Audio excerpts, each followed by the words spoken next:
We're joined by former Secretary of Defense William Cohen, who also served as a Republican in Congress.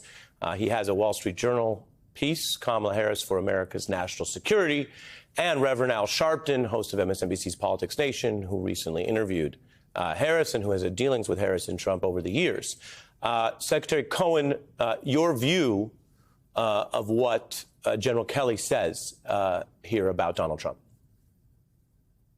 Well, first, Ari, thank you for the introduction. I would only add that I never faced death on the battlefield as John Kelly has. Respect. And so many, Stanley McChrystal and McRaven and McCain and others. Not in combat, although I'll just mention Secretaries of Defense are protectees and they're publicly targeted.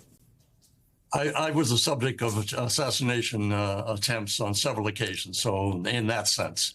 But let me get to the issue directly. Donald Trump is the white elephant in the room. And while you say this is not news from John Kelly, we have known by word and deed what former president has said and done. John McCain was my friend. I was the best man at his wedding. I traveled the world with him. I was the honorary pallbearer at his funeral. And yet, from the very get-go, before the question of whether John McCain was going to support the health plan, the revocation of the Obama plan, Donald Trump was saying that John McCain was no hero. So he has evidence disregard for the military all of the time that he was in office and while he was running for office. So there should be no question about the truth or lack of truth with respect to John Kelly. John Kelly's not only a four-star Marine, he's a Gold Star father. He has flesh and blood that he has lost, like so many thousands of mothers and fathers and sisters and brothers who have seen their flesh and blood die on behalf of the United States of America, not to any given president, but to the Constitution.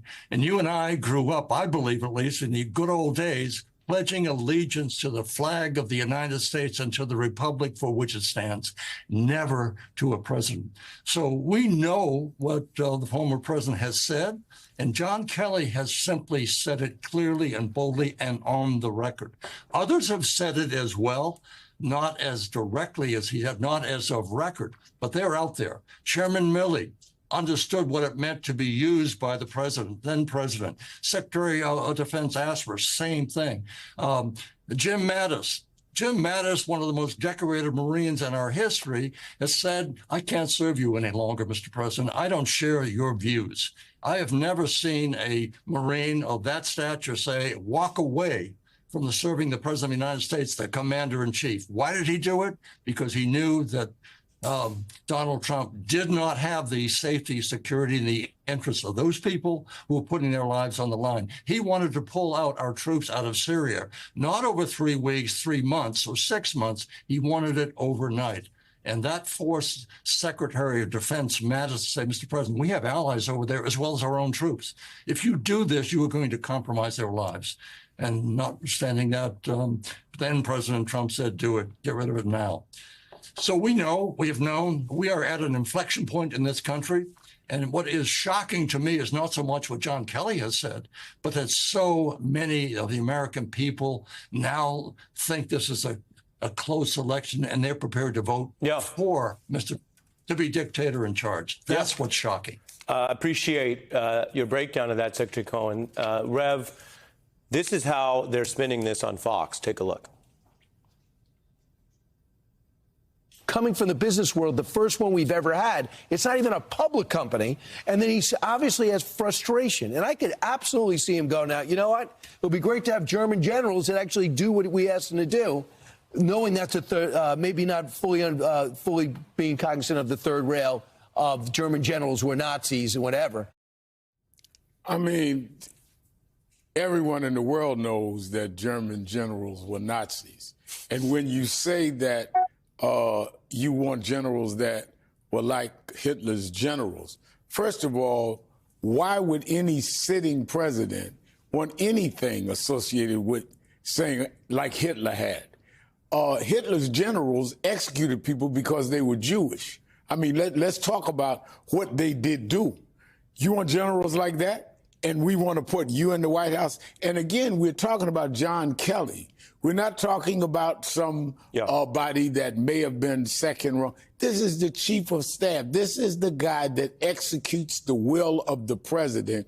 And he's telling him, I want people like Hitler had that will do what I say, even if it's killing masses of people based on their race or their religion.